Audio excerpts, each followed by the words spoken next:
Time is now 5:30. The date is February the 18th, 2025.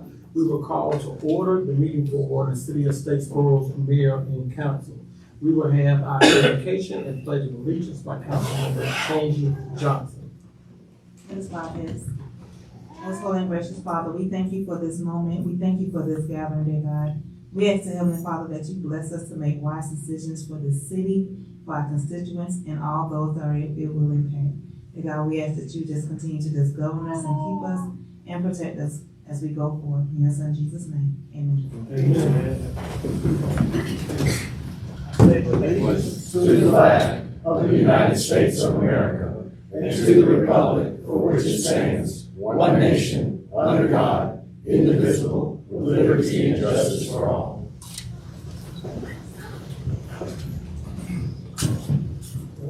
And before we get into our public comments, we do have a presentation of an award to the City of Statesboro for United Way. So Ms. Carey, if you will. Yeah. Perfect. Yeah, come on up. Thank you, thank you. Let's see. First of all, these are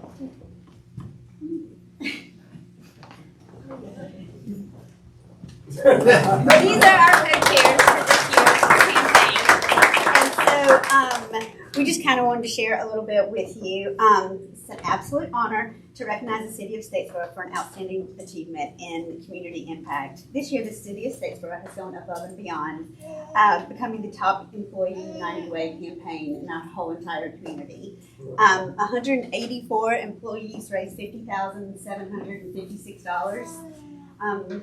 This speaks volumes about the commitment of the city's leadership and employees, not just their daily responsibilities, but also to the well-being of the people that they serve.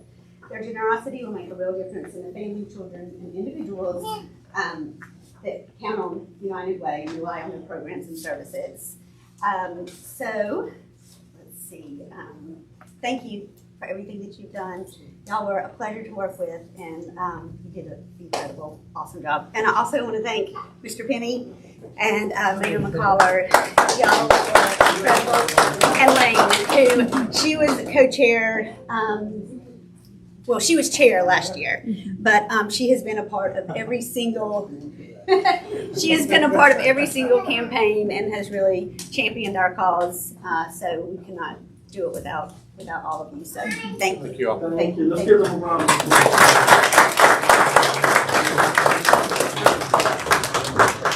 Here. Yes. Yes. A photo.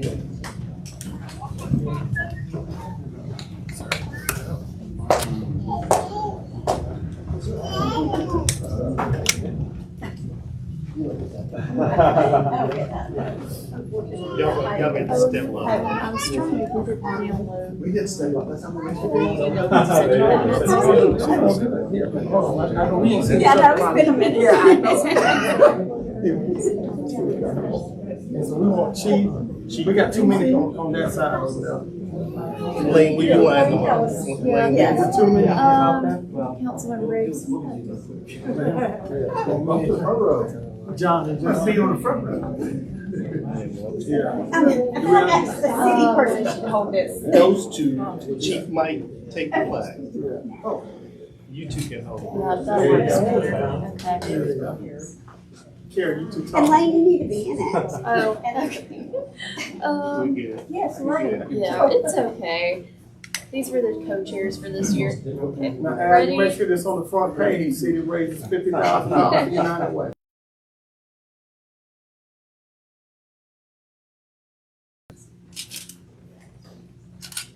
Let's do one more. 1, 2, 3. That's good. Yeah. Good, thank you. So before you did the mayor to let me just say something. Thank you.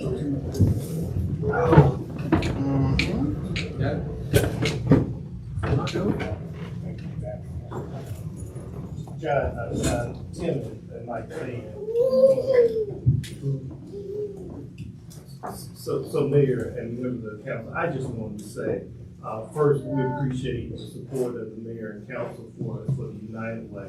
But I think it's incredibly important to thank and appreciate the employees for the city of Statesboro. In 2019, I think we were given about $600 a year. 130. And we started this campaign, and last year, I think we did $38,000. And this year, we put Chief Mike and Chief Tim as the co-chairs. And we did the $50,000, and that's a real commitment.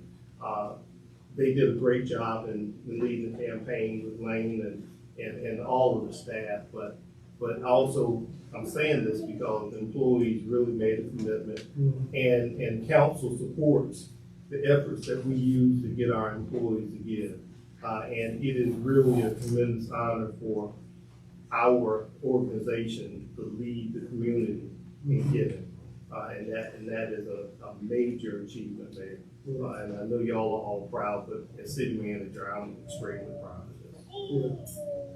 Mr. Penny, thank you, and I can't say, I'm lost for words when it comes to this team, simply because of the fact I know how much they love and care about this community, and it shows. During this community's most difficult moments, it's the folks that call the city of Statesboro their choice to be employed, that really step up to save the community.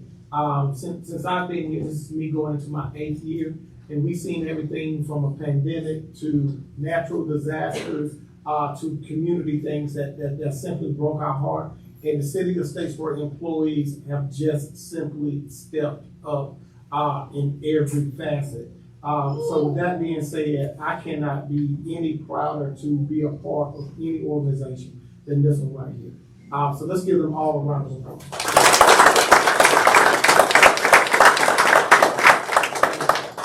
All right, and so we're gonna go ahead and get back into our agenda. And we wanna start out, we do have some public comments. We have Cole Davis and Helen Roscoe.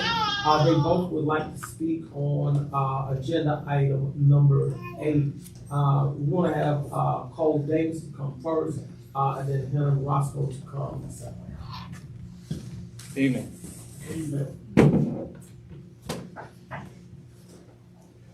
Good evening, Mayor McCollar, City Manager Penny, and the rest of the City Council. My name is Cole Davis. I have a statement regarding agenda item 8, the conditional approval of a housing development off Beasley Road. My family and I live off Teresa Drive in Bel Air Estates. This proposed development would go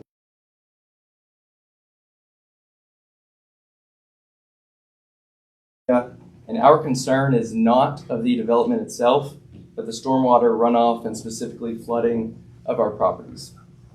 I am very excited about the growth of Statesboro, but concerned with the lack of accountability and regulation regarding development that's going on in our town.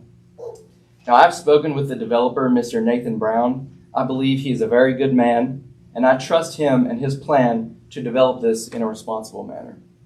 However, I do not trust the city, and I will tell you why. Last year, this group greenlit a development on Beasley Road called Bel Air East, which is directly across the street from our pond and this new proposed development. A group called Smith Family Homes clear-cut this property and put a large housing development which directly attributed more stormwater runoff into our pond, resulting in the flooding of 5 properties on Teresa Drive that abut this pond. Including flooding 2 structures on our property 2 separate times last year as a direct result of this housing development. And there's really nowhere else for this water to go. I called Smith Family Homes many times, to which they never returned my call. I then called State Representative Franklin, Lehman Franklin, and David Bobo, the former property manager or property owner, multiple times where they continually pointed fingers in other directions. So I'm pointing my fingers back at this group here. I was told an environmental impact study was done and approved by the city. I would like to say that whoever approved that study should be held accountable because the result has been unacceptable. And I would like to be clear, I am not anti-progress or anti-development. I'm not even against this particular development. I'm against cutting corners. And again, I believe Mr. Brown has the best of intentions. And so my ask of the city is to provide us with assurance and accountability that our properties will not continue to flood as a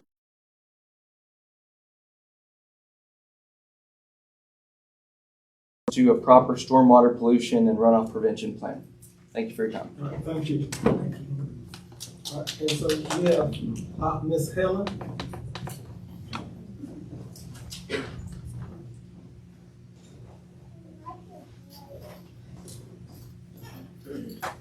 Hello, everybody.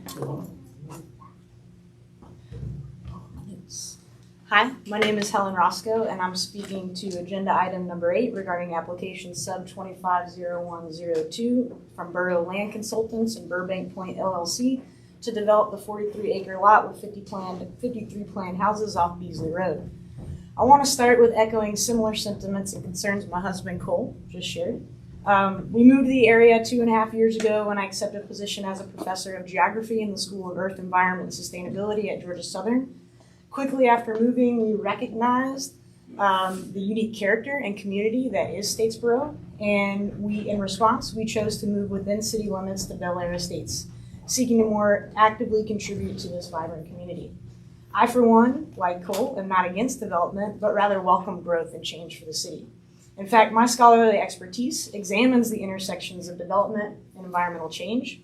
I know from this work that development along with healthy ecosystems and communities are not mutually exclusive, but in fact can and should thrive together.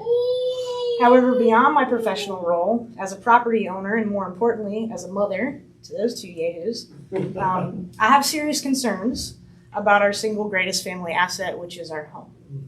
I understand that developers are required to not only maintain existing natural systems, but improve them when possible. I believe that the developer of this property, Mr. Nathan Brown, and his team will do this earnestly after speaking with him. But I do have tangible requests to the city. First, can the city and the developer provide more information and clarity around appropriate provisions that city staff agreed to that are mentioned on page 40 of the agenda? Second, who at the city is responsible for ensuring these provisions are met and will be held accountable and enforceable? Unlike the example from the Bel Air East example that Cole shared earlier. Third and finally, who is our point of contact for the city if these provisions are not enforced and we or others around us suffer property damage?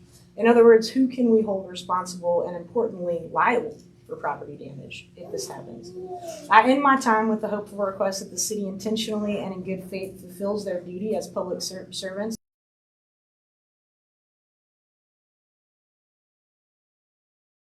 Opportunity to leverage change for a force for good for everyone, not just wealthy local elites in our community.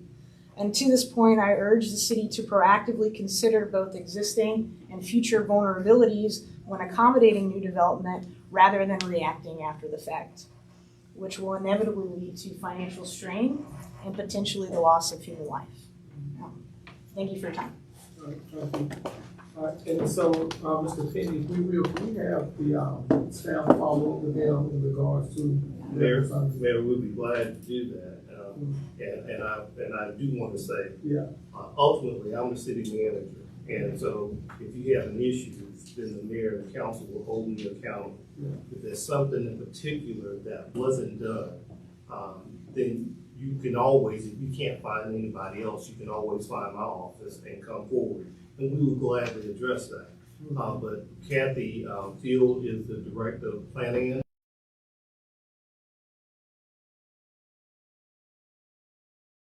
And there, that's from engineering, and they have responsibility to ensure that they are in compliance. And so Jason Bowles is our assistant city manager and oversees that. So if there are particular issues, we're always more than willing to meet with anyone, Mayor, and talk about those concerns. And so I will just say it is when someone stands up and immediately indicts the city, and we work very hard to ensure that people comply.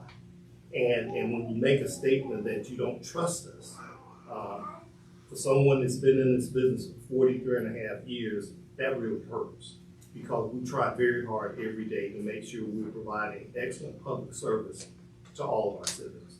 And so I just want to share that. Okay. And so whatever we need to do to get you guys taken care of, we'll do it. And I don't know if I've seen you guys at a meeting before or not, but we're extremely approachable. Yeah, I know the glasses, I take them off from Superman, I put them back on Clark Kent. So, but definitely know that you can reach out to us, and I would definitely like to find out, the flooding, was it associated with the weather anomaly like that, with like Debbie was dropping a lot of rain on us, and what was the anomalies and what's the history of the flooding in that area? And then if there's some error that's there on part of the development side, we definitely want to take a look at it and make sure that the folks that's developing that area is being accountable for what they said that they were going to do. And so we'll definitely follow up. And if you like, you can leave your numbers or what have you with us, and we can follow up if you like, okay? All right, and thank y'all for coming. Yeah. And so we got, and Lee, I think that's everybody for the first part. Yes, Mr. Mayor. Okay, all right, thank you. And so we're gonna go to agenda item 4, which is considerations of a motion to approve the consent agenda, which is the approval of our minutes for our council minutes, council meeting and executive session meeting on February the 4th. Is there a motion to approve? So moved. Is there a second? Second. All those in favor? Aye. All right, we'll move down to agenda item 5, which is consideration of a motion to revoke, suspend, or maintain the massage parlor license for Lisa's Therapeutic Massage in accordance with city ordinances 18-141 and 18-143 due to allegation of illegal acts being performed there.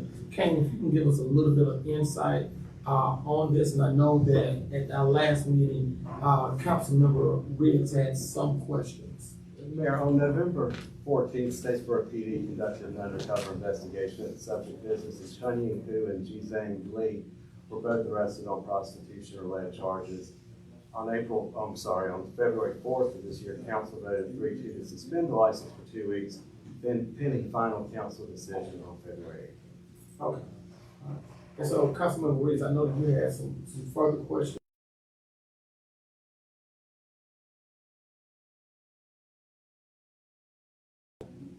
Don't see me being able to find those out tonight. Okay. So I'm suggesting suspension until the next meeting, and then I will know exactly what, the way I'm going to vote. Okay. So I guess I'm asking for suspension until the next meeting. All right, and so I do want to open it up to the entire council. I know that you had mentioned, you had questions before. So I want to open it up to Councilmember Barr, Chambers, and Johnson. Do y'all have any further questions or comments? Mr. Classens? Yes, sir. You can have a seat. Mr. Mayor, let me inquire. I expect to have an opportunity to be heard on Ms. Hu's behalf. Yeah. Okay. Any questions or comments from council? Okay. All right. I would like to hear what Mr. Claessens has to say. Oh, yeah, absolutely. We're gonna give a point a little bit for Mr. Classen to be able to say a word or two, and it'll be 3 minutes, Mr. Classen. First of all, I'm going to object to the 3-minute limit. There's nothing about that in the code. The code, in fact, says the licensee is allowed to present whatever presentation she deems proper. And This is not a hearing.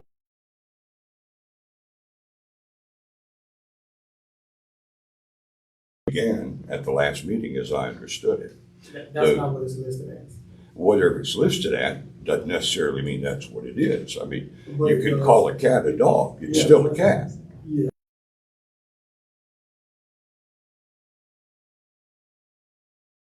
Some facts to the attention of the council. At the last meeting, there was a request for clarification, and of course, I had the answer sitting there. I said I can clarify, but instead the council immediately, shut me down and said, no, we have a question, we'll ask you. And purposely chose to remain uninformed on the point. So here are some facts that are inescapable. And my guess is, as the good public servants that you are, you've spent these 2 weeks inquiring into this. So I apologize for telling you things you already know for sure. This lady, Ms. Who, purchased this business. Actually, the process took a couple of months. Late in 2023. She was up and going in late November, early December of 2023. She has been in this location, give or take 14, 15 months. Every single complaint that you heard about, all those unofficial, unknown, anonymous, no reports made, complaints, according to what Kat Macon said last time, for 3 or 4 years ago. Most recent, the only one that had a report, was in August of 2023. And if you remember what Kat Macon said, I went to the place to see this Lulu. Business was closed. That was during the interim period after Lulu flew the coop and, by the way, opened up her own massage parlor on Northside Drive next to the Steam, by the way, and before Ms. Who went into business there. No complaints about Ms. Who have been documented at all. Indeed, watching the videos, 3 other customers, while the police were there, because that's the source of the video, the undercover officer had some cameras, and then the next day, when the police came in, they had their body cams. 3 other people came in, had their massages, paid, left. At some stage, I think 1 or 2 came in, another one was leaving. Nobody's arrested, nobody's charged with pandering. That's the crime that would be associated with an allegation that someone else was committing acts of prostitution or, in this particular case, masturbation for hire. That was on November 14th when this thing happened. And frankly, but for the police officer going undercover, going in there, wouldn't have happened. November 15th, the officers come to talk to Ms. Who, and when you see her on the video, there is no mistaking her reaction for absolute shock and surprise. And when she finds out that this girl, Mimi, they called her, her name is Zhizhang Li, L-I, is how she spelled her surname, finds out this is the allegation, fires her immediately. Now, in the Code of Ordinances, this is an interesting distinction. The massagist, as Miss Mimi would be called, may not have her license interfered with until after she is convicted. That's in 18142. The employer, who clearly knew nothing about this, and the instant it was brought to her attention, fired this employee, is now being punished for something she didn't know anything at all about. She did exactly what any of us would do under the same circumstances. If we found out an employee had done something that, whether it is or isn't illegal, or whether she's going to be convicted, certainly it's against the rules to even make the suggestion. That woman's gone, but she's still working because the ordinances do not permit any interference with her, the person who actually did the thing, if the allegation is true. You can't do anything until after she's convicted. And yet, an innocent employer who obviously knew nothing, and obviously as soon as she was told, fired the woman, has done without 2 weeks of revenue. Based on the numbers I've seen today, she's pulling in something in the neighborhood of $8,000 a month. The action of this council cost her 2 weeks of whatever revenue she could have made. But she was willing to do that for the sake of compromise. But this investigation was based on 3 or 4 years old anonymous tips, internet activity. You heard what Kat Macon said. This offense, maintaining a place of prostitution, technically is the offense that Ms. Who is facing, requires commercialization of the illicit activity. On this occasion, there's a sign right there, 30 minutes massage, $50. It's exactly what was paid. Nothing extra was offered, nothing extra was asked for. There was nothing other than the massage going on. Hadn't been, wouldn't have been, but for the actions of the police officer. Again, the ultimate debate over that is for another day. Here, we're dealing with a business person who came from halfway across the world where things like this go on all the time. The government puts people out of business, locks people up. What do you mean, due process? She comes to the United States so she can enjoy some of our freedoms. I don't blame those people for not trusting the city. It's awful hard under these circumstances. Somebody else is accused of breaking a law, and it hasn't been proven yet that she did. And this lady gets punished? This lady who's done nothing. There's not the least allegation that this lady was involved in that activity. She's paid her taxes. She paid the fees that were due when she went through the process to get licensed. She's maintained her license. She's a good citizen within the context of this discussion. And due process, fairness, just basic fairness, would seem to indicate that until somebody proves that this lady did something wrong, she shouldn't be punished. I think that's something that the city could be proud of. If the city took a stand and said, look, we're not going to run these clandestine star chamber kangaroo court operations. You got to come up with proof. And I tell you now, you want facts?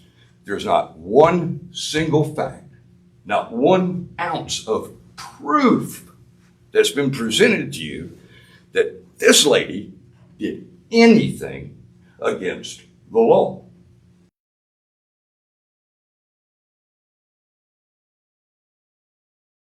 And I've been doing this for 40 years. There is no way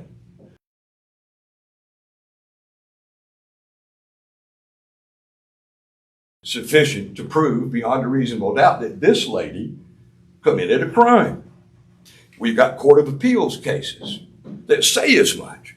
Not only does there have to be commercialization of the activity, but in order to hold the employer liable, it has to be knowing and intentional participation in or support of the activity. There is zero proof that any of that has happened. All this lady wants is to be left alone to do what she's done for the last year plus, operate her business in a perfectly legal way. Bear in mind, this Lulu person, who was the subject of every single one of these anonymous complaints, I don't have much patience with anonymity in this regard, was fired. I mean, she was gone. She left. She left in August or so of 23.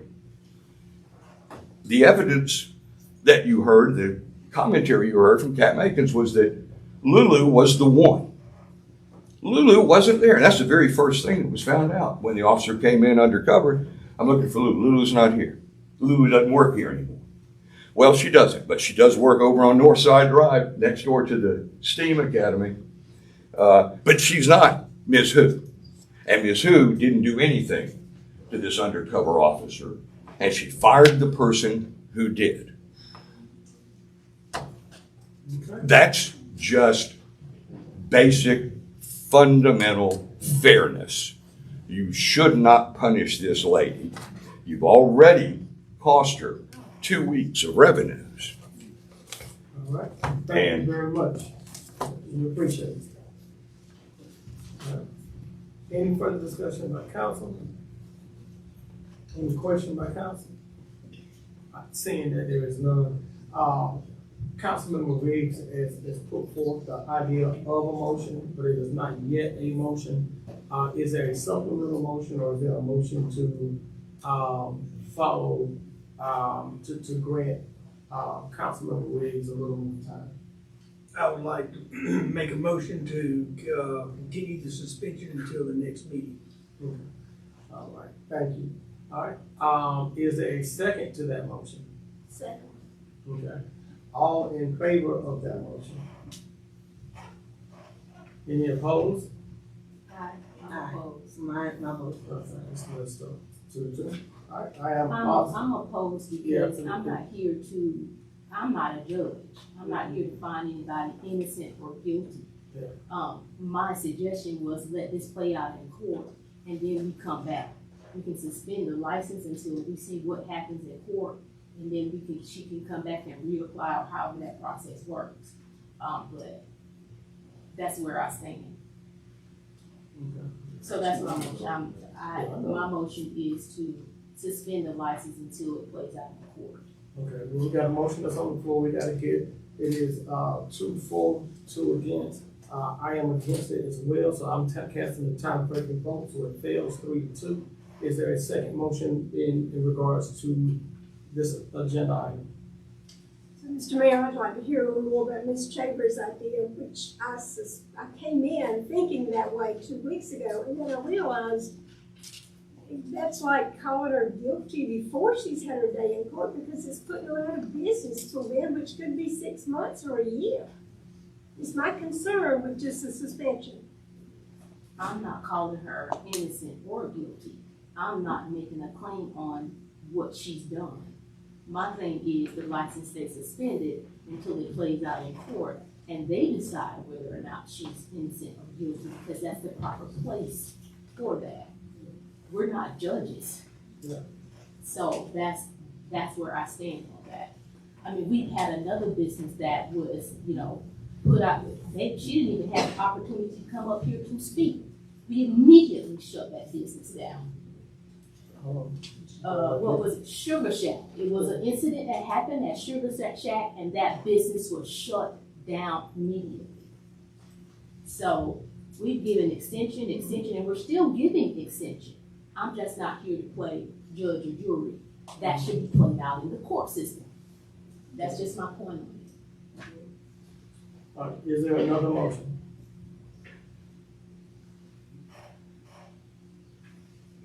We need another motion.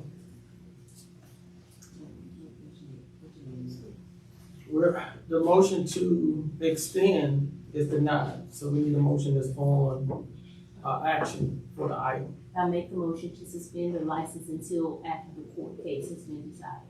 Okay, we have a motion that's on the floor, is there a second? I second. Okay, all those in favor? Aye. Sorry. Those in favor? Aye. Any those? In favor, against. Okay, you got 2 that's against. All right, so I vote in favor. So that motion passes on a 3-2 vote. We'll move on to the next agenda item. Mr. Mayor, may I ask what? Not at this point right now, you're out of order.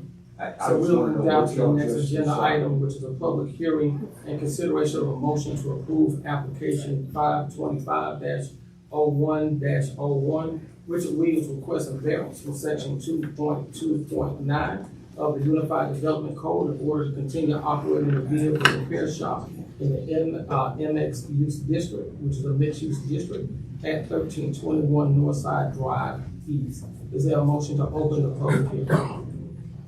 So moved. Is there a second? Second. All those in favor? Aye. All right, Kathy, if you will. Thank you. Currently, the property consists of a repair shop and rally location for U-Haul trucks.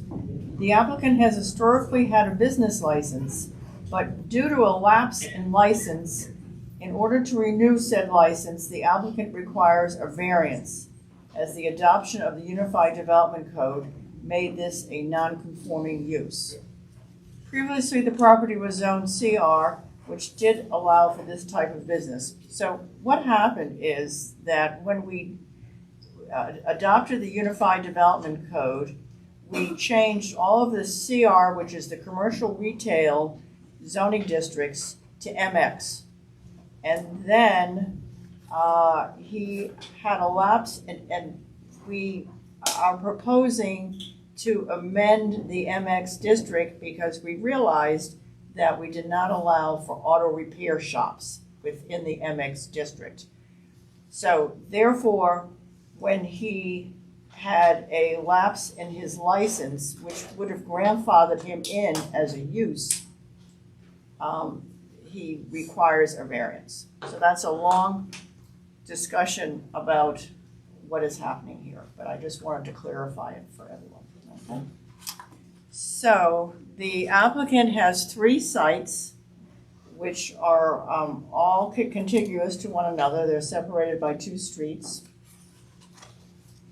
The area is shown as, on the future land use map, to be in the redevelopment area. The zoning is in the MX district. And the subject property is shown on the top left, the property to the east on the bottom right, the property to the west on the top left, and the property to the south on the bottom right, and that shows all the U-Haul trucks that are stored there. Staff does recommend approval of V 25-01-01.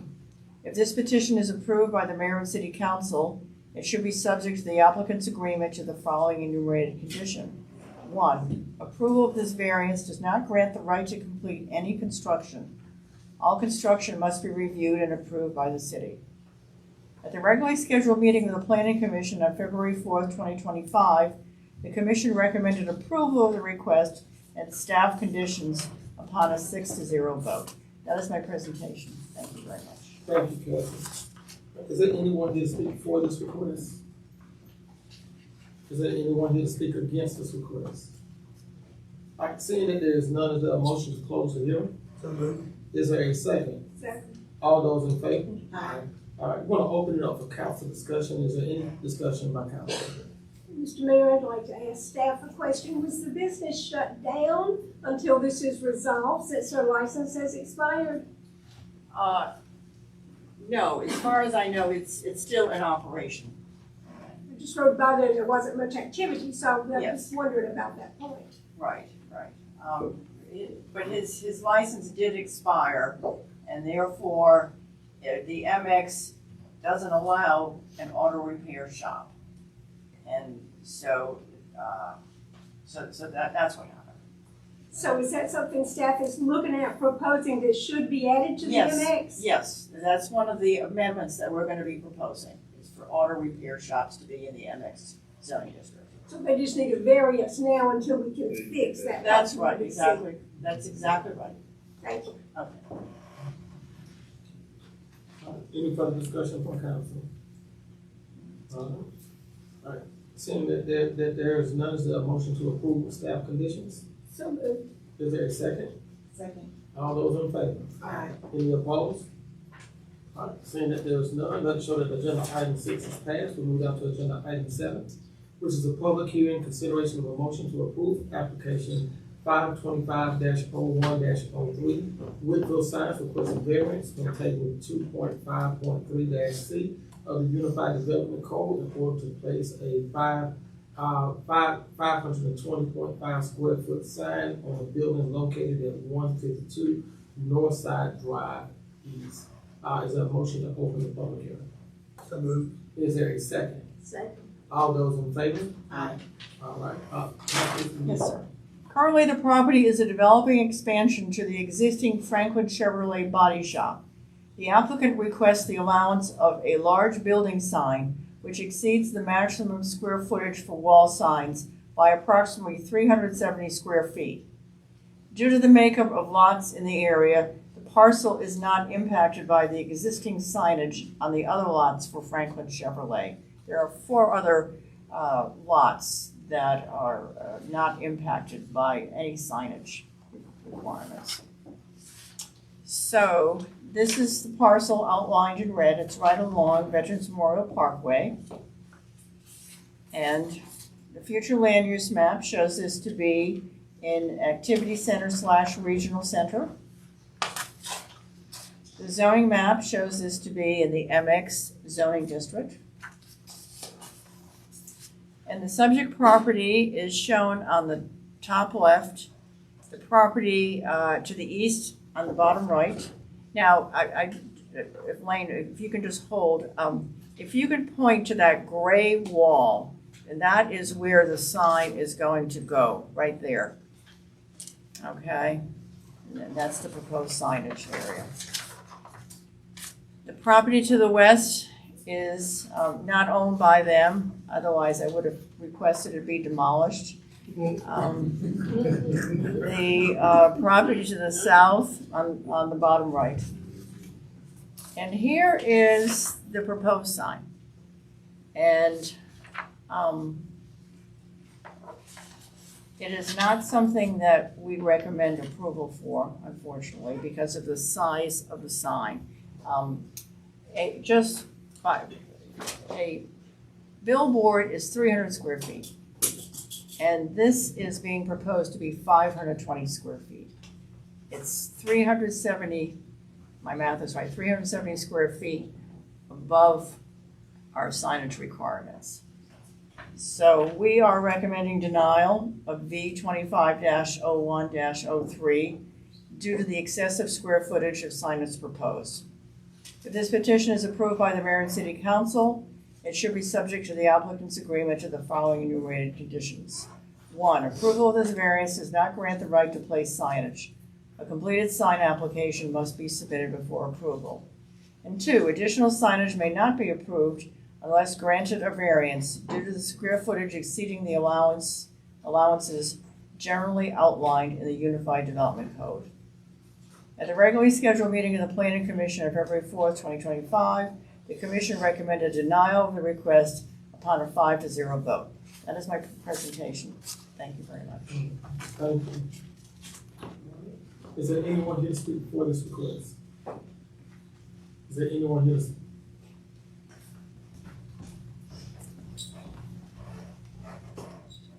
Hello, my name is Katie Brown and I'm with Whitfield Signs.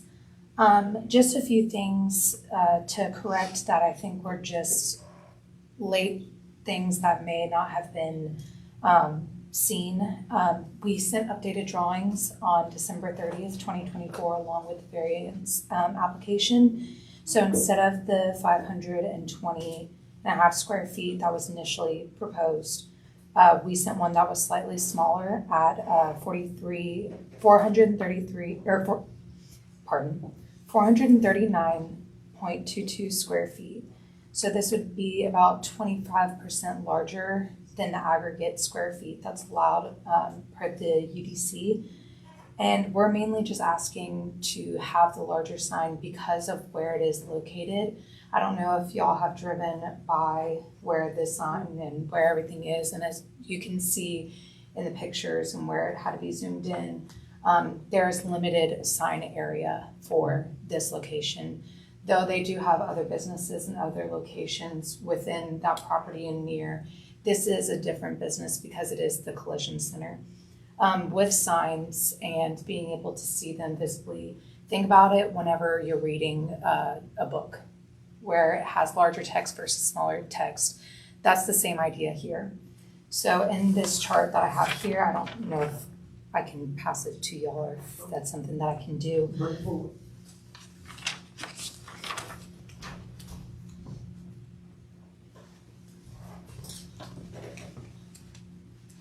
What I just handed was a chart that shows different letter height and visibility of max visibility versus limited visibility. So what this is essentially saying is the smallest part of the lettering would be a little under 3 feet tall. This is, along with the Franklin being about 6 feet or a little bit under 6 feet tall. This is something that I believe with Veterans Parkway being right there and people passing, this would allow people to actually see where the building is and how to get to it. Like I said, we're asking for just it to be 25% larger, only so that people can see where the business is.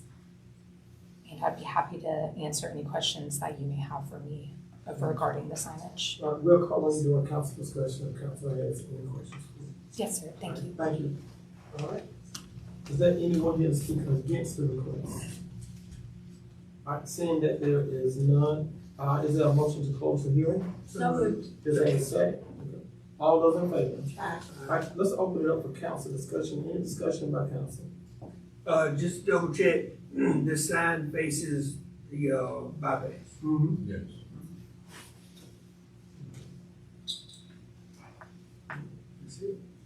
Any further, anything further from council?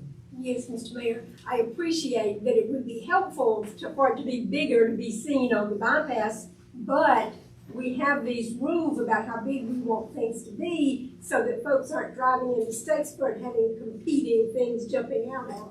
So I agree with staff that we want to stay within the limits the UDC has set. I understand what you're saying and I understand it would be helpful, but I don't feel that's sufficient reason to allow a variance of a bigger sign there. It's my opinion. Anything further from council? I just agree with Sherry on this one, because the rule is set, and it's there for a reason. So we put it there so that it can be abided by. So that's how I feel, but I do understand, from the bypass, how big that sign should be, but we've already kind of set the rule. It's kind of.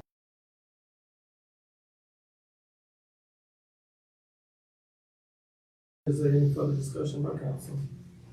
Yes, the way I see it, facing, the bypass, and you can even see in the picture of, it shows the eastern property, you can see how far away the cars are. If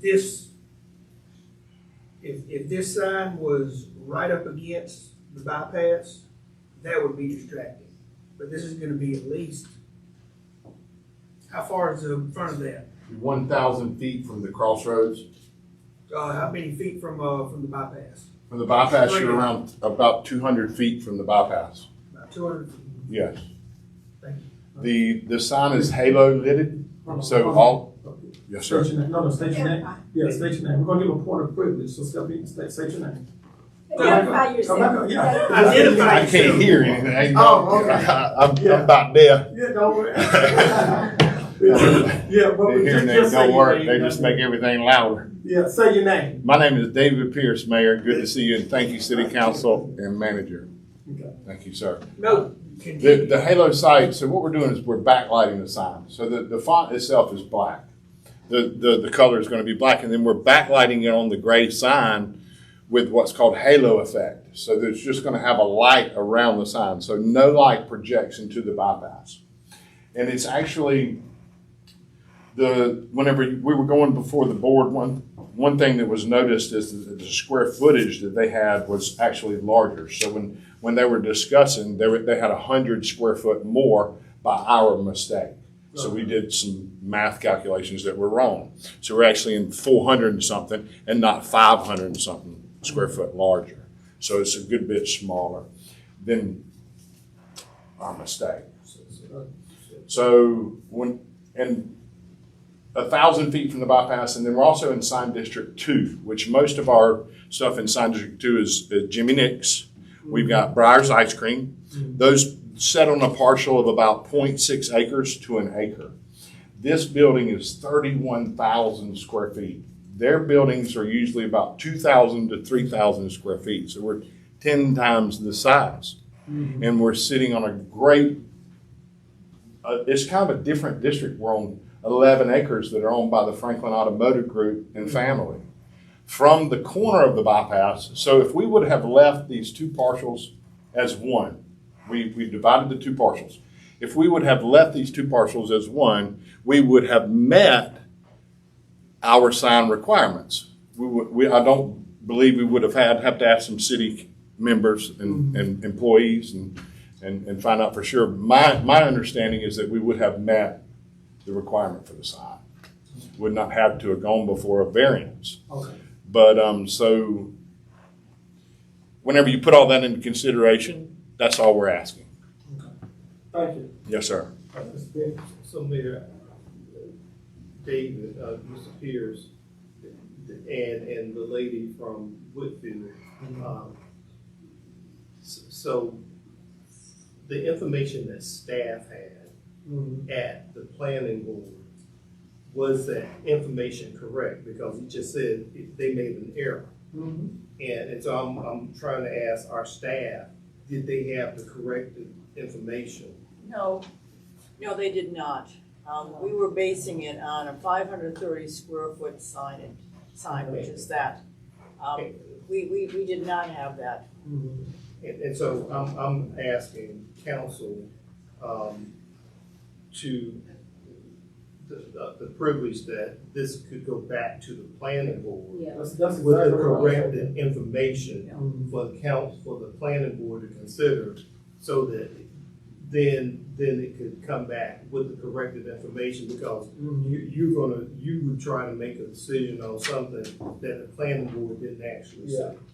And that was the point. That's the direction I was wanting to go in. But again, we want to leave that open to council to find out what council says. So if appropriate, Mr. Mayor, I would propose that we defer this for a month so it can go through the process and staff can advise us based on the updated correct information. Okay. Yeah. I agree. Yeah, I think that's a sound. Am I misinterpreting if I was to say that is your motion? Yes. Okay. So I so moved. Okay. Is there a second?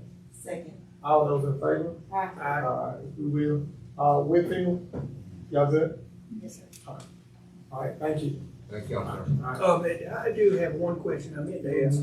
So 520 is what went to, 520 square feet is what went to. Yes, sir. And how much are you? 439. 439. Yes, sir.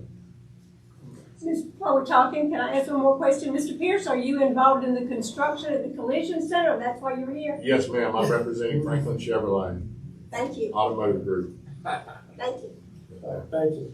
We appreciate you guys. Yes, sir. Thank y'all. All right, so let us go ahead and move to agenda item 8, which is consideration of a motion to approve application sub 25-01-02. Borough Land Consultants in Burbank Point request preliminary subdivision plan for R15 single-family residential subdivision on approximately 43.31 acres of property on Beasley Road. Ms. Kathy, if you give us a little insight on this. Yes, thank you. Currently, the property is a wooded parcel located on Beasley Road, directly between the existing Bel Air Estates subdivision and the developing Bel Air East subdivision. The applicant requests a preliminary subdivision plat on the property in order to create 52 varied residential lots on the existing Camaro Court, Pegwin Boulevard, and Beasley Road.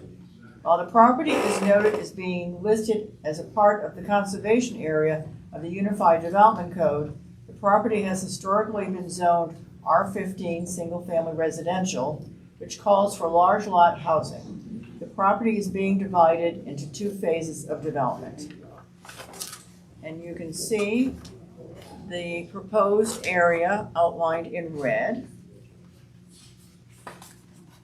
The future land use map shows this to be in a park conservation area, although single-family residential large lots are allowed. The zoning map shows this to be in an R15 zoning district. And the subject property, which is currently vacant, is shown on the top left, and property to the north, shown on the bottom right. And the property to the south, shown on the top left, and property to the east on the bottom right. And here we have the proposed sketch plan, and you can see the everything that is outlined in red to the west, not the small parcels along Beasley Road, but everything behind that. We've tried to delineate and show it in red. You can see there are several parcels proposed for the subdivision.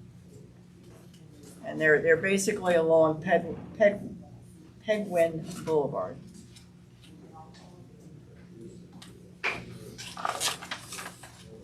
And we do recommend approval of SUB 25-01-02.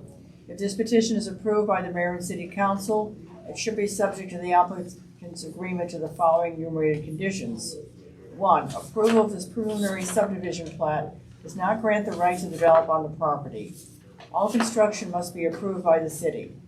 2, the final plat must meet all recording requirements of the Unified Development Code, before any units may be sold in the subdivision. And 3, the final plat must show the dedication of a 10-foot right-of-way to the city for the installation of bike lanes in lieu of the required sidewalks. At the regularly scheduled meeting of the Planning Commission on February 4th, 2025, the Commission recommended approval of the request and also staff conditions upon a 6-0 vote. That is my presentation. Thank you very much. Any discussion by council? Mr. Mayor, yes, I understand they meet the requirements, so it's not really a matter of debating whether or not we're going to approve it. Staff says they meet the requirements for the zoning, so we're just doing it as a matter of public record. However, I would like to request, I appreciate that Mr. Nathan Brown, the developer, has shown up this evening, and I would like to recognize him and commend him on what I hear about all the good things he's gonna do to try to make this amenable to the neighbors and do all he can to work with the city and the neighbors. So I appreciate that. Thank you. All right. Any further discussion by council? All right. Is it a motion to approve staff? I'm sorry, one more thing. Can I ask staff to tell me about the bike paths? Because I was thrilled to read it, but I didn't know about it. Okay. Kathy, if you will. I'm sorry, The bike paths? Bike paths in lieu of sidewalks? Yes, the idea is rather than having, we're creating a bike path along Beasley Road. And rather than taking right of way for sidewalks, the idea is to allow for a 10-foot right of way for a bike path. Thank you. It sounds like it's gonna be fun. Yeah. All right. Anything else from council? The husband and wife who came up here earlier, I can't remember the name, but I do Hillary remember. Cole. I just remember that she's a geography professor. Most of that water, I believe she was saying, is coming from Beasley Road. Across Beasley Road. Is that correct? Can we go back to, there was another one. There was one that had right there. Jason, the space down here on Beasley Road, that's the property, is that the one that East. Bill East, that, Smiths are developing? Yes, on That's- the east side. That's the development that they were talking about. That the water, the runoff. That's what, Yeah, that that's large what they yellow were block saying. on the east side. That piece, that big yellow piece up there, John. That's correct. Right. At the top. And I'm not sure where their home is. I don't know. It's gotta be one of these three, because they said Teresa Drive. Yeah, 110 Teresa. Right, so I'm sorry, I'm looking at this one.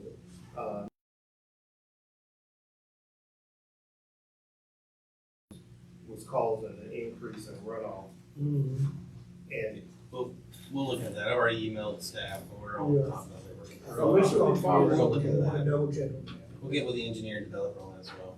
We remember Bel Air is kind of getting squished because they cut all the trees to put in the townhomes on the top side of it, on the bypass side. So there could be disturbance still from that. I mean, there's a lot to juggle and manage, I realize. We'll have to look at the drainage patterns and where the water's coming from and traveling to. But no matter what happens with the development, the intent is for the developer that is developing this property is not to make it any worse, and we hope it improves the drainage, not make it worse. But that is what we're responsible for. That's right. And I'm sorry, I'm very sensitive when people say they don't trust us, but our responsibility is to ensure that those developers comply and then they're building to the standards that's acceptable.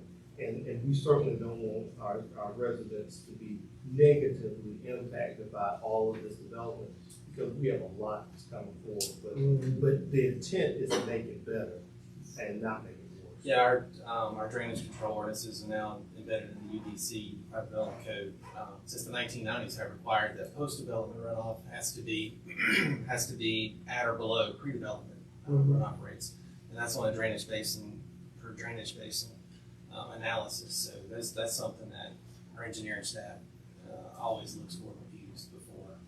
commission approval at staff level. So if something was done wrong, we could go back to a developer if they didn't meet what they Yes. said they would? And the design engineer. That's correct. Thank you. And Mayor, I'm sorry.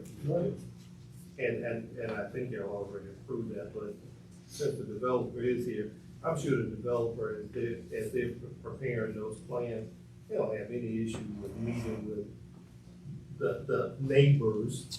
Because again, they want to be good, he may not live there, but we want the new neighbors to be good neighbors to the existing neighbors. Yeah, and these are local developers, so they want to do right. They've been very amenable to working with us and the community around them. Thank you. Any further discussion by council? All right, seeing that there's no further discussion, is there a motion to approve? So moved. Is there a second? Second. All those in favor? Aye. All right, we move down to agenda item 9, which is consideration of a motion to approve resolution 2025-05, a resolution to adopt the second amendment to the fiscal year 2025 budget for each fund of the city of Statesboro, Georgia, appropriating the amount shown in each budget as expenditures and expenses, adopting the several items of revenue anticipations, and prohibiting expenditures or expenses from exceeding the actual funding appropriated. Mr. Pitt. Yeah, Mayor, members of the council, I'm not gonna, but if you look, there's a memo in your packet, and Ms. Cindy has outlined a number of different things like settlement fund and opioid settlement fund, a number of different grants. There's some LMIG grants, there's some T-SPLOST funds, the funds from the OTAD register. All of those things we have to recognize as revenue coming into our budget, and so we're asking you to amend the budget to recognize those funds. Even during the in December, you remember we were trying to make sure we had all our funds committed, ARPA funds committed, and we made some moves where we moved some funds from when we purchased land for the fire station. We had paid for it out of SPLOST funds, but to ensure we didn't lose those funds, we immediately moved some of those ARPA funds into back to the SPLOST funds to cover the purchase of that land because it was allowed use. So those type things are in this budget amendment, and we do recommend approval. All right, thank you, Mr. Penny. Any discussion by council? All right, seeing that there is none, is there a motion to approve? So moved. Is there a second? Second. All those in favor? Aye.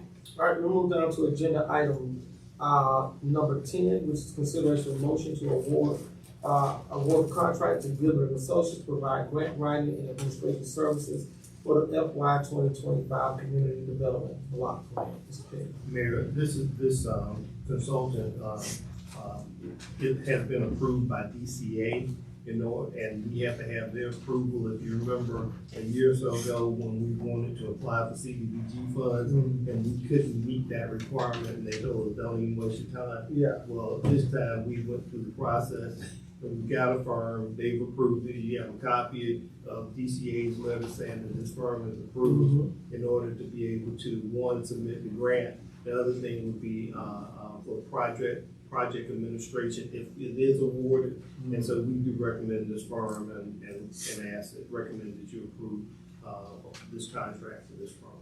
All right, thank you, Mr. Penny. Any discussion by council? Seeing that there is none, is there a motion to approve? So moved. Is there a second? Second. All those in favor?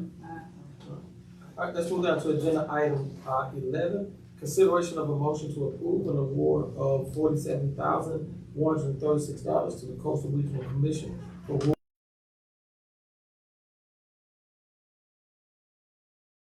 the purchase is paid from T-SPLOST funds. Mr. Penn, is there anything you can add to that? Mayor, the thing is, we're just trying to make sure that we get this deposit in so that we can get in line for these 4 additional buses. If you remember, we have 4 buses on the route, but in order for our bus routes to be efficient, we need 4 more buses. The only problem is I can't tell you when we're gonna get these buses, but it may be a year from now. So we do recommend it.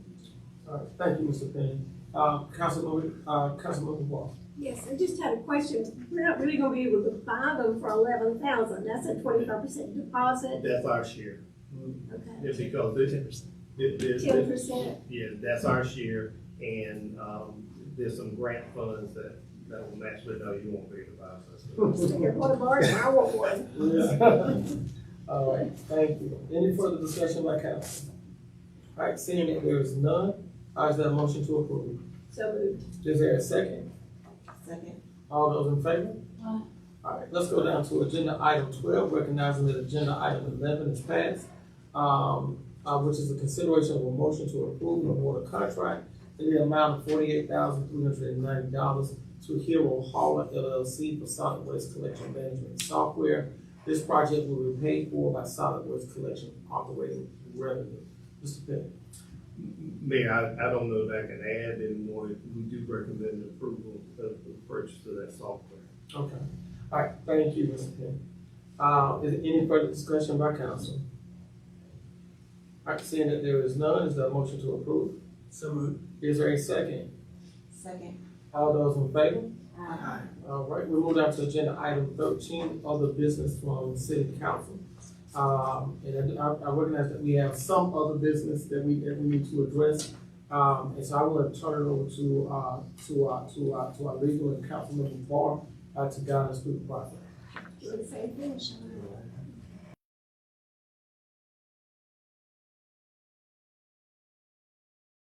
Allegation of an ethics violation. The mayor appointed a committee of three, investigative committee of 3 council members. Of course, the 3 of us cannot meet together without it being public and notice and all that, so we met in small groups with our city attorney by Zoom. And so I'd like to share with you the results of that, the findings of fact.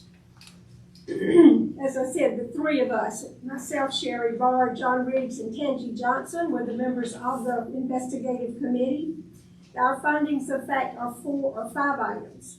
Number 1, Ms. Paulette Chambers did improperly vote on an item involving Agape Worship Center on January 28, 2025, in violation of Section 2-125, as her brother, Donald Chambers, receives over $5,000 annually from Agape. Number 2, City Attorney Kane Smith advised Councilwoman Chambers. The attorney has since reviewed and better familiarized himself with the ethics section and advised her again. Number 3, Councilwoman Chambers withdrew her vote on the item via email on January the 29th, 2025, the next day. Number 4, the item still carried on a 3-0 affirmative vote even after Ms. Chambers' vote was withdrawn. Number 5, the vote was unintentional and inconsequential. Therefore, this committee recommends, number 1, that the complaint against Ms. Chambers be dismissed as moot, as the offending vote was properly and timely withdrawn. Number 2, that the ethics section and recusal process be reviewed at the City Council retreat. We further recommend, number 3, that the City Attorney review agendas moving forward, bring possible conflict of interest issues, and continue to advise Mayor and Council on potential conflicts. Number 4, we recommend that council members should continue to consult with the City Attorney regarding any potential conflicts in advance and/or as needed during the course of the meeting. That's the findings of us on that complaint. We have one other. Do you want both, or shall we respond to this one? We had a second issue that the committee looked at. Again, the members were Sherry Barr, John Riggs, and Tangi Johnson.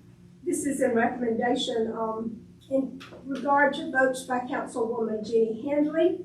Our findings of fact on that matter: number 1, it was discovered that Councilwoman Hendley failed to properly recuse herself from voting on an issuance of alcohol licenses on January 28, 2025.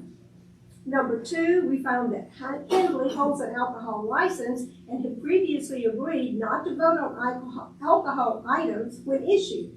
Hendley did not actually vote, but her lack of recusal resulted in an affirmative vote. Number 3, the matter passed 4-0 with Hendley counted as a yes vote. We also find, number 4, that the vote was unintentional and inconsequential. Therefore, the committee recommends, number 1, that the ethics section and recusal process be reviewed at our City Council retreat.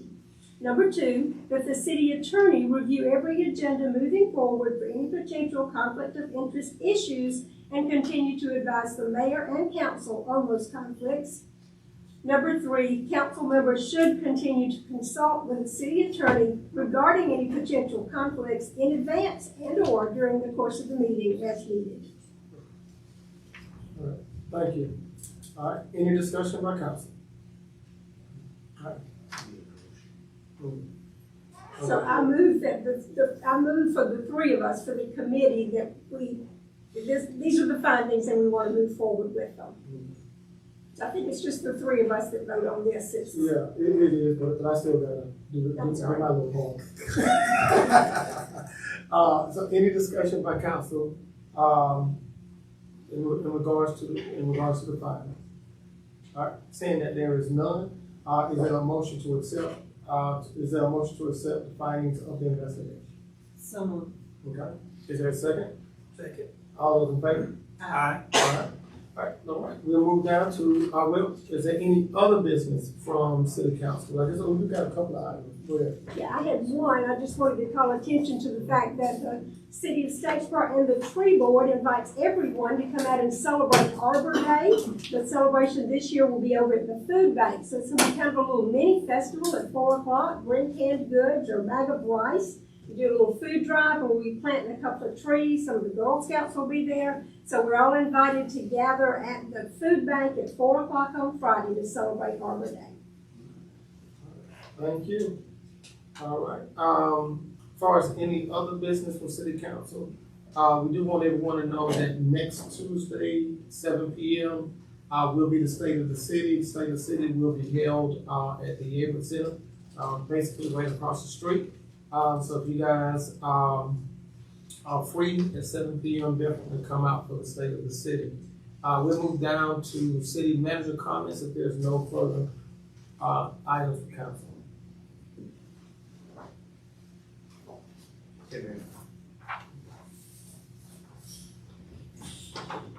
I have several items, but I'll just pass these out to y'all before I get started. Mayor, members of the council, y'all took care of 2 of those items for me. I did want to just call to everyone's attention, the FYI packet was pretty thick. And the reason it was thick is because we had that DRI on the old registered TAD. But the other items in the FYI that I wanted to call your attention to, the Chamber of Commerce has taken a pretty public support for SPLOS. And since we're having this discussion, we do want to just call anyone on Facebook. SPLOS is really just important. On March the 18th, citizens will have an opportunity to support SPLOS or vote against SPLOS. We would hope that folks would support SPLOS because those funds are really important to work we do each and every day. It helps us purchase capital and equipment, and without that, it helps us purchase police cars, fire trucks, and all the different types of equipment, rolling stock. And so we want to just call that to your attention. Then the other item I wanted to call to your attention is we are rapidly approaching, although the weather today, you can't really tell that, the spring and the spring concert series was included in your FYI packet. We start the spring concert series this year. Last year we did 8, this year we're doing 6. On April 10th, we start with the TAMs. On April the 17th, we do the Breakfast Club. May 22nd, we do the Royals. May 29th, we do Liquid Pleasure. June 12th, we got the Beat. And June 26th, we got the 90s Kids Superfly Tribute Band. And so we just want to appreciate Olympia again and her team for putting together that list of concerts. And so we invite folks to come out. We start at 6 or 7? 7? Starting at 7 o'clock on Thursdays. And so last year we ran long because we went into September. And so this year we from April to June. Okay. So, and Mayor and Council, we appreciate your support for this. I do want to, and Steve was here earlier, just wanted to publicly announce that, earlier, I think it was last week, we announced that, Steve Hotchkiss has announced his retirement, from the city of Statesboro, and that will occur in June of this year. And so we appreciate Steve giving us a good notice so that we can go through a process to select his successor. But Steve has worked for the city for 35 years. And Mayor and Council, I want you to know that in his email to me, one of the things that he identified, and this is directly attributable to you, was what y'all did for the retirement. And you might not know this, but when I got here and y'all made some changes to the retirement plan, if you had not made that change, Steve could not retire this year. Wow. Steve would have had to work another year in order to be able to retire. And he's already done 35 years, but he would have had to work 36 years. Wow. And then the impact of the decision that y'all made to increase that multiplier from 1.25 to 2.0 means everything. And so I just publicly want the citizens to know that y'all have done well by our employees. So we have a chance to recognize Steve at a later date. And then I just wanted to let you know that we are going to be doing our leadership retreat the end of this week. And so we look forward to whatever Demetrius and Jason and Olympia lined up for us for the retreat this Thursday and Friday. So let you know what we'll be doing. Mayor and Council, I want to, there's been a lot of conversation and I gave you a memo. And so this evening, I'm just going to read the memo that I sent to y'all. And this is in reference to the recommendation on the fire district. So I'm just going to read the way I wrote it to you, read into the records. And this is a recommendation on the fire district agreement. Mayor McCollum and Council, the chairman of the Bullock County Commissioners, would like a decision in reference to their proposal to serve the fire district submitted to the city on January 30th, 2025 by February 17th, 2025 by the close of business. The Bullock County Commissioners voted to cancel the fire district agreement effective July 1, 2025 at their December 3rd, 2024 board meeting. And I was informed by the interim manager on December 4th. I acknowledged receipt of the letter on December 4th and advised her I would be recommending the city council accept the decision of the commissioners, and they would be responsible for fire services in the district effective July 1, 2025. On December 5th, 2024, I received a second email which the interim manager stated, I do not believe the intent of their vote was not to take responsibility of the fire service in the fire district as of July 1, 2025, but to negotiate another agreement. At the Fire District Committee meeting on January 30th, 2025, the commissioners through the Bullock County Fire Chief laid out the terms to split the fire district without any discussion with the Statesboro Fire Chief. My recommendation is not to accept the plan presented by the Bullock County Fire Chief. The city recognizes the fire district is a responsibility of Bullock County, and we consider it an honor and a privilege to have been able to serve the citizens and businesses of the fire district for more than 47 years, as noted in the 2022-2023 Bullock County budget. The additional millage rate is 2.7, is to pay for the increased fire service from the city. Citizens and businesses are paying for the availability of fire service from a Class 2 fire department and not on a per-call basis. It is better to have it, the service, and not need it, than to need it and not have it. As of this year, the funding from the additional millage rate is $2.3 million. In addition to the primary response in the 5 Mile Fire District, the city also responds to fire calls in Bullock County. outside the fire district as a part of the automatic aid agreement. Funding from the county equals 30% of the total Statesboro Fire Department budget. The fire district is 96 square miles, and the city of Statesboro is 16.1 square miles of the district. The fire district is 83% of the area served by the Statesboro Fire Department. Bullock County is 689 square miles. We are supportive of Bullock County having an excellent fire department and wish them nothing but the best as they continue to grow and develop. As we have grown and served the fire district, we've not taken any action without consultation with Bullock County. When the 5-year agreement was reached, it was through meetings and discussions. As we've received increased funding and added employees, Bullock County has been informed. There's no question the city built our budget based upon receiving funding from Bullock County for serving the 5-mile district. Statesboro has commitments to our personnel, which we must and will fulfill. If we have been offered the opportunity to discuss our concerns with the interim county manager and the Bullock County Fire Chief, we would have shared those details with them. The chairman of the Bullock County Commission has now asked for a counteroffer. I do not recommend acceptance of the proposal to split the fire district. The city is willing to serve the district for one final year under the current terms of the agreement. And since the county will be assuming responsibility of the fire district going forward, I would recommend allowing the county to build stations within the 5-mile district. If the county accepts this offer, I would recommend the city consider automatic aid for at least one additional year to assist with the transition.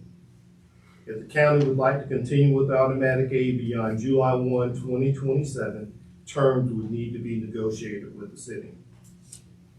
I advised the interim county manager on Friday, January 31st. The city council will discuss this matter at our city council retreat on March 14th through the 15th. If the county cannot wait until we have had sufficient time to evaluate the full impact of these actions, then I recommend you accept the decision of Bullock County at the December 3rd, 2024 meeting to terminate the fire district agreement effective July 1, 2025. At which time the Statesboro Fire Department will be responsible for fire protection in the city limits only, and Bullock County will have the responsibility for the remainder of the county. The city would respond in the fire district on a mutual aid basis only upon the termination of the fire district agreement. That is my recommendation there. Okay. Thank you, Mr. P. Any discussion by council? If it's appropriate at this time, I would make a motion that we authorize and direct staff, Mr. Penny, to respond as he's outlined here to the county. That is, that we're willing to continue another year under the current terms, including automatic aid. And then if they want to do it beyond that, they'd have to give us a 6 months notice, just like they did this time. But that we would agree to do it for another year under what we anticipated, the full funding, not split it. So we get to continue to help take care of the 5-mile district. So I make a motion that we authorize. I think we need to have further conversation before motion is made. Any comments from any other council members?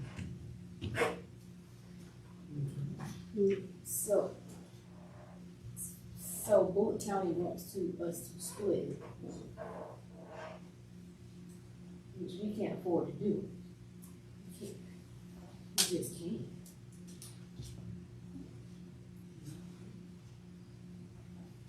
And what you're recommending is after our city retreat to give them an answer? Well, our thought was that would give us time to pull everything together, but time is urgent to them. Because if they're going to take over the district effective July 1, 2025, they need to be making plans for it. And so they want a decision. Now, we did respond to the chairman and say that we couldn't answer him by yesterday at 5 o'clock. because you'd have to have a call meeting. We weren't gonna have a call meeting. We weren't gonna violate the open meeting law. You would be considering it today. And so, again, my recommendation is we would be willing to serve the district in its entirety as it is today at the current rate that we're compensating. We are not, splitting the district doesn't do anything. It doesn't do anything for us. It may do something for them.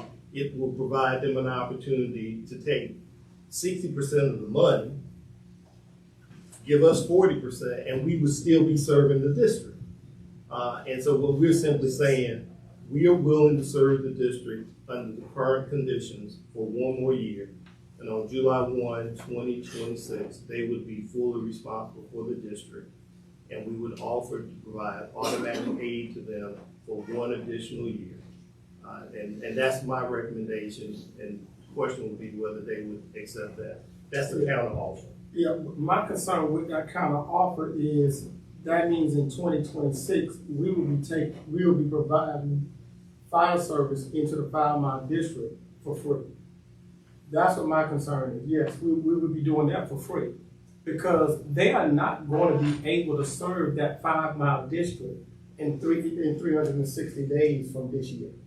They're not going to be able to provide that. Their own study said that they're going to need 147 firefighters. And they're not going to be able to build adequate fire stations in that district to service a 96 square mile area. So that means that that's going to fall on us to continue to provide services for that fire district, and we will be doing it for free.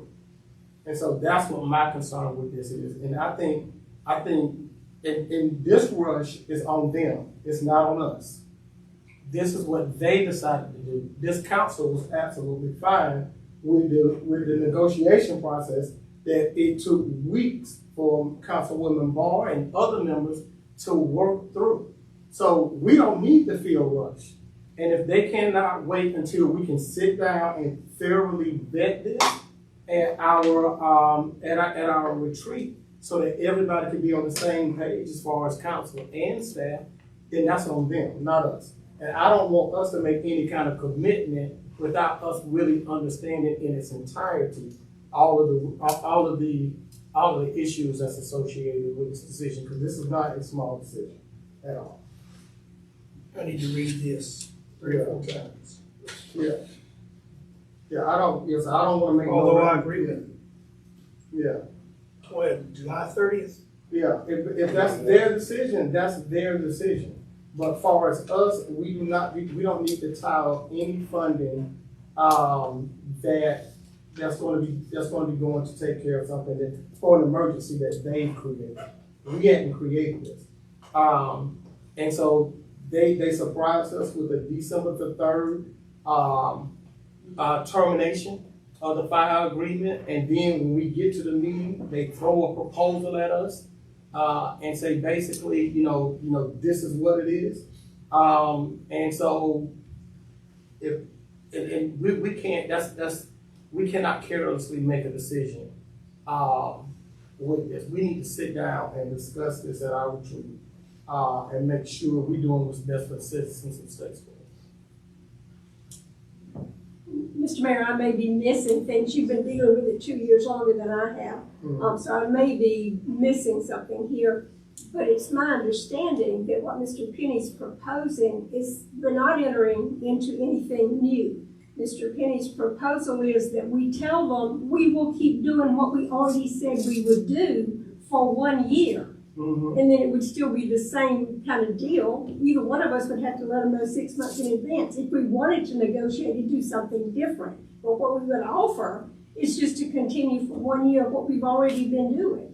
Yeah, the caveat with that is the automatic aid that will start in that will start 26. So that means that we'll be paying to cover the fire district after that. And so what's in this right here is that we continue where we are for the next year, and then we'll offer them for the following year automatic aid. I don't want the citizens of Statesboro to pay for fire services into the county. That's not fair to them.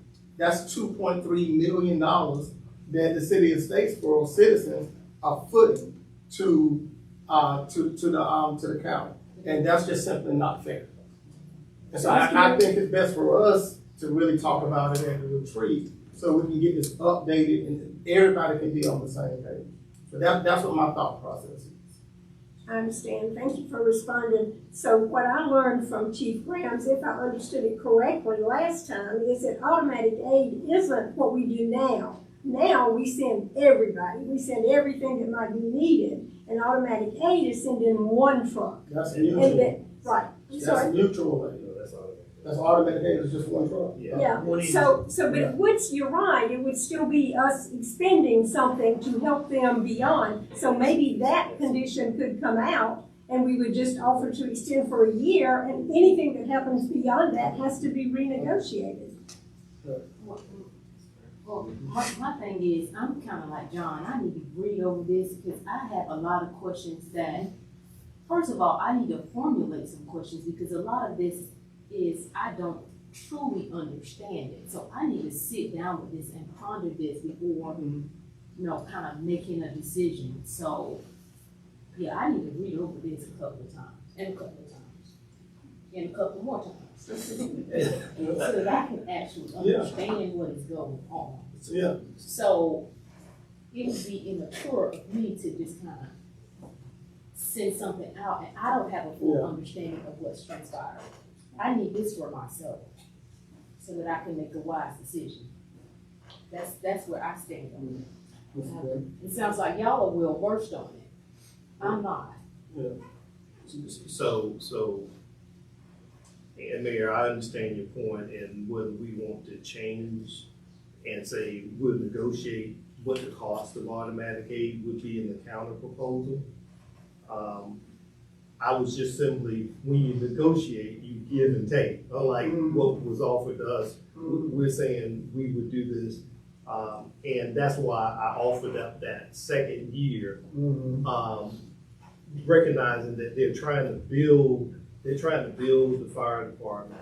And again, our budget, and the county knew this, our budget was based on us receiving those funds because our folks will provide this service. And we still gonna have those costs, whether we continue for another year, we still gotta pay our employees because we still have to do that.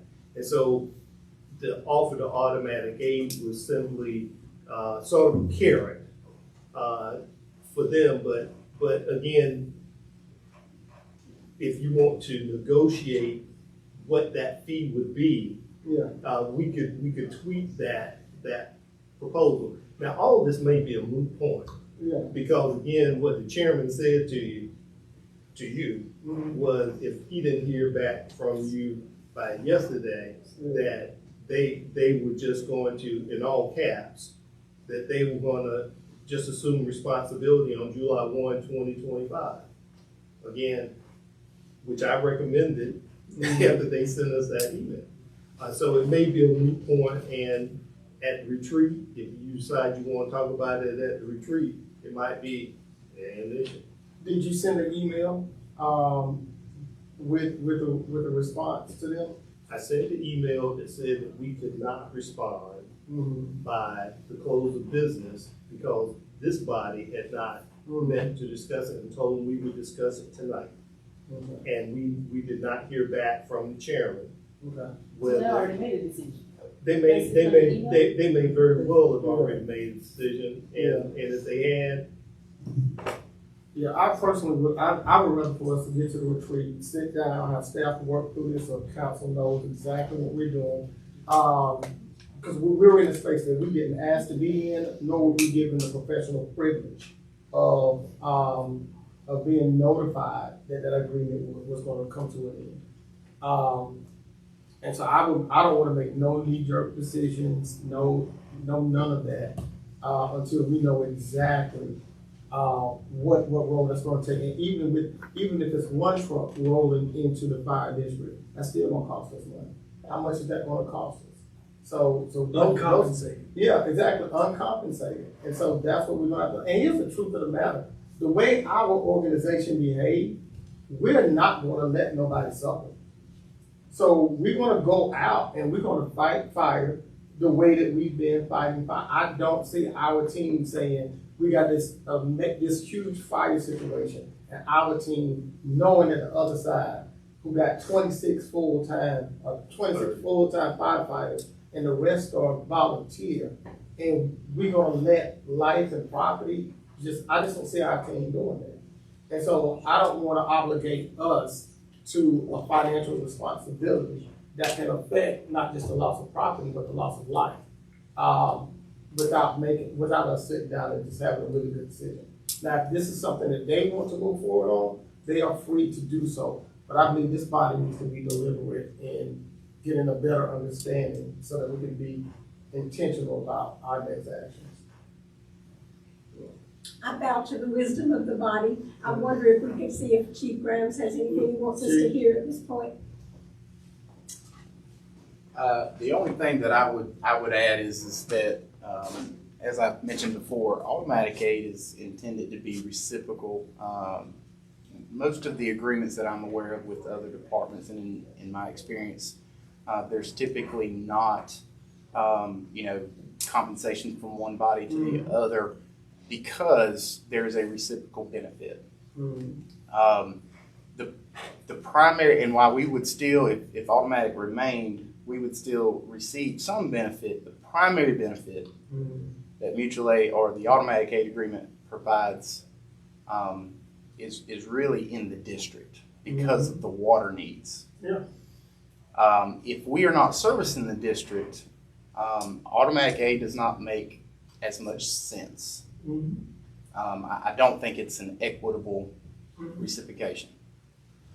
So that's the only point I would clarify. I have spoke with Mr. Penny at length about this and certainly support his stance on where we're at. So since Chief is standing there, I do want that, because I don't want anybody to feel like I impose my will. Chief, how did you feel about splitting the district? I'm opposed to splitting the district. Okay. Well, stand with you. Can I ask a question? Sure. The picture, I believe, on Bryce Connect, of the fire at the mall. Did any of their trucks show up? Yes, they did. How long did it take them? I'm not sure. Okay. Just in the picture, it was just us. Yeah, but what we do know is that there was a fire in the fire district and they did not show up. Is that right? I'm not sure. I know what incident. I think he's talking about the next morning after that meeting. We had a fire call that came into the district of 80. It came in as a structure fire. It was really a brush fire. Right. And we got there and we found the brush fire and we took care of it. Yeah. And I think that at this point, and like she said, it's got to be reciprocal in nature. And for us, if we just focus on inside of the city, we have a good chance. I don't want to speak declaratively, but we have a good chance of going from a class 2 fire station to a class 1 fire station, which has benefits all into itself. What I'm concerned about is sometimes we think beyond the city of Statesboro and the negative effects that it's going to have on those that live outside of the city of Statesboro. In higher one, if I'm not mistaken, in that agreement, it said that the tax rate in the fire district is going to go from a 2.7 to 3 mills. So they're going to increase the taxes on the people in the fire district. And then upon that tax increase, there will also potentially be, not definitively, an increase in insurance rates. Is that accurate to say if that classification goes up, if we're not covering it? Right. So the only definitive information I can provide you is that we are a class 2, a flat class 2, which means that we have shown that we can maintain the minimum gallons per minute needed to sustain fire suppression operations through water shuttle. Bullock County is a split classification, meaning that for you to receive the lower classification of the class 4, residents have to be, or those structures have to be within 1,000 feet of a recognized water source.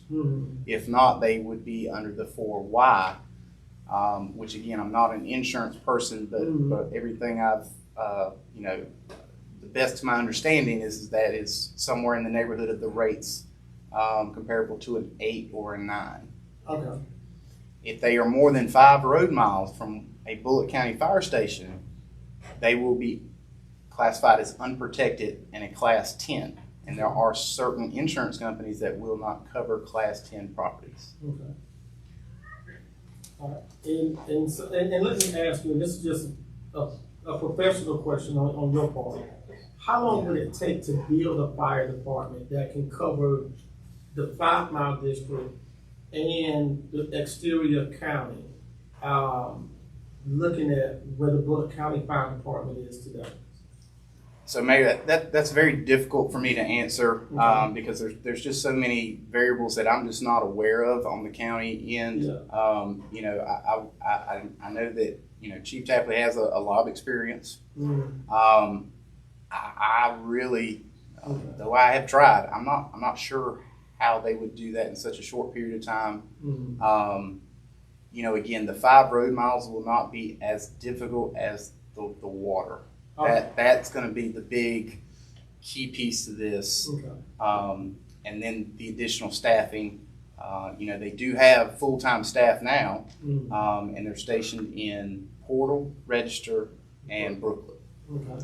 Whether they're going to, go on a hiring blitz and try to hire to add stations that are staffed, or they're going to reassign those folks to stations closer, because they do have some substations on the just outside the 5 Mile District on the north side. And I think that was probably where his thought process was, Chief Tapley. I mean, with the proposal is that most of that area was within 5 miles of one of their fire stations, but on the south end, they're farther out. Okay. All right. Thank you. Any further questions for Chief before we? I guess this is for all of us. What if we do nothing tonight? I wanted to ask y'all a question. So Mayor, if y'all, so from my standpoint, I know we still got Chief standing there. Is there anything you want me to do?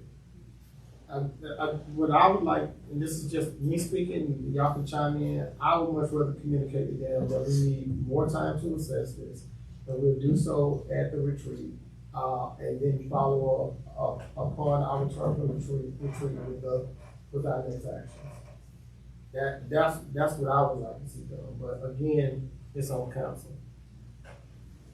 I agree. Okay. Mr. Mayor, Yeah. I apologize, but there is a motion on the floor. Is it? Yeah. What was the Sherry made a motion? motion to direct staff. Was it a to motion? Follow through with what Mr. Penny had recommended. Oh, okay. All right. Let's go about it. Do we have a motion on the floor? Do we have a second? May I ask a question? If we do, if we approve that motion, does that keep us from being able to discuss it at the retreat? It doesn't bind us to any agreements, does it? Well, I mean, if we send in this to them, there's certain things that's in here that I got questions about. Okay. Yeah, and so I don't want to send them this with those things that's in there that I got questions about. Understood. Yeah.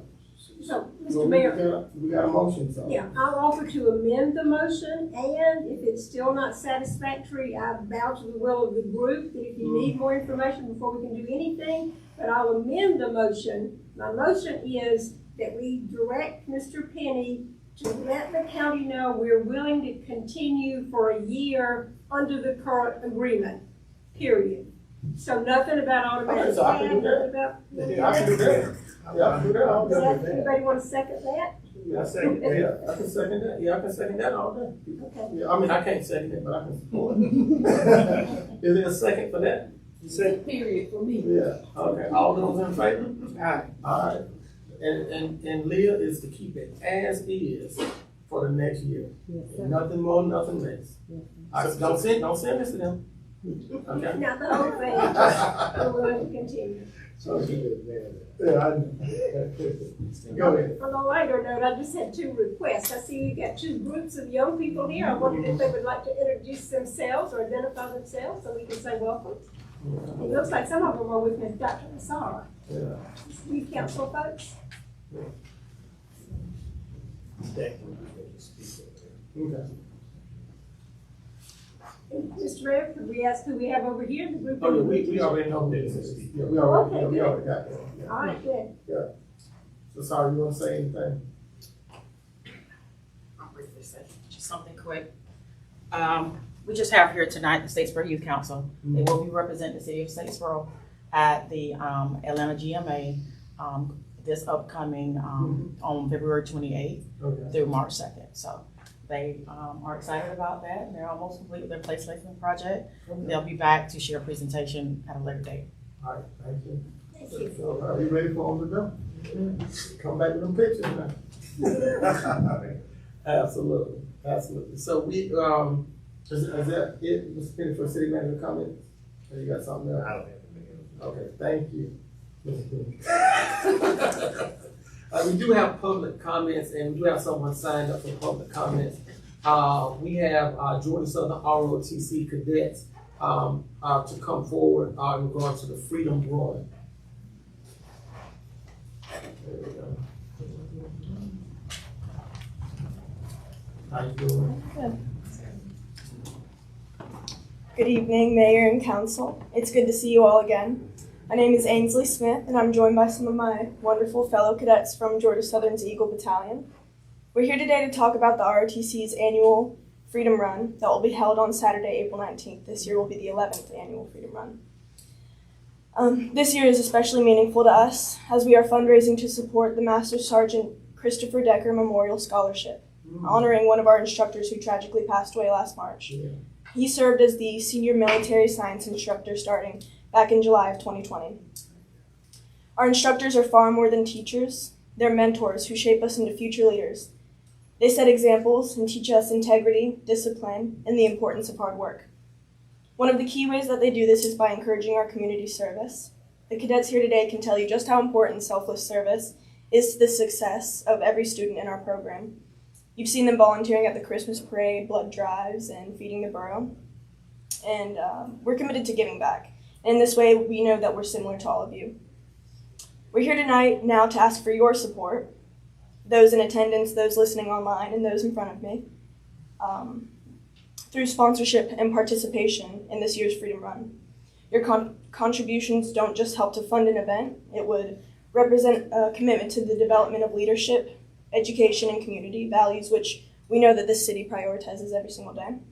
It would represent the support of Master Sergeant Decker's legacy as an educator in helping his family to keep his memory alive. We have the highest regard for the work that you, the city staff, do and have done for the entire community, and it's our hope that you can review some information that we're going to pass out and find a way to be a part of another successful year of the Freedom Run. I believe no better example could be set for another organization and business in our area. More than just financial support, though, we're asking the community to come together to honor our Eagle Battalion family member who made a lasting impact on many young lives, and to show support for his family during this difficult time. So we'd like to personally invite each of you and ask for your individual support by participating in the 5K or 10K, however you're able to, and to help us spread the word so that we can make this the biggest year yet. So thank you for having us here today. We're very excited for the event, and if you have any questions, Cadet Kaylin Yee just passed out some information to y'all, and she's the OIC of the event, so she can help answer any of those questions. So thank you. All right, thank y'all so much. Thank you. And I do need to be in a 5K. But you can walk, right? Yeah, can I walk a little bit? Whatever capacity you are able to. We just want you guys there. What time does it start? I didn't. So it is April Saturday, 19th. I believe it's the third Saturday in April. So it typically starts at 7 or 7:30 is when the 10K will kick off. Okay. And then about 10-15 minutes after that, the 10K will kick off. Okay. And it What starts. what's the first one? We start the 10K first. Okay. And then about 15-20 minutes after that, we'll start the 5K. Yeah, what's the route? So we are using the same routes we used last year. They start and end at the Military Science Building on Georgia Southern's campus. And we go in and around campus. Okay. We did make those routes last year and everybody loved them, so we're keeping them again. Okay, good deal. I like that. If y'all can take a slow 51-year-old walking around out there, you know, that'll be me. Matter of fact, just let me start with the 10K, but I'm gonna be running the 5. Okay. All right, thank y'all so much. Thank you. Thank you. We do have Marcus Toole in regards to Habitat on the Hill. Mr. Toole, you want to come forward? Sure, Mr. Mayor, Council, we attended Habitat on the Hill last week. Tangi Johnson came with me, as well as the County Commissioners Ray Mosley and Anthony Simmons. It was a great time. We did have there's a lot of policy sessions, which I think Tangi will vouch. You learn a lot at Habitat on the Hill. One of the sessions brought up some tax matters, but we have already gone long tonight, so I'm not going to go into it. Okay. There's also a couple of pieces of legislation that's being presented to Congress that I think would be very positive for the city of Statesboro. And I've already given that information to Ms. Olympia to pass on to Mr. Penny. So anyway, it was a good time. We got to talk to a lot of legislative assistants, got to at least see Raphael Warnock from a distance, and got a good bit of education. And the rest of you who have not been yet should come to a future Habitat on the Hill. It is very well worth your time. Thank you. Thank you. All right, is there anyone else from public comment? All right, seeing that there is none, we have executive session in regards to personnel. Okay. We have a consideration for a motion to enter into executive session to discuss personnel matters in accordance with OCGA 50-14-3B. Is there a motion to go into executive session? So moved. Is there a second?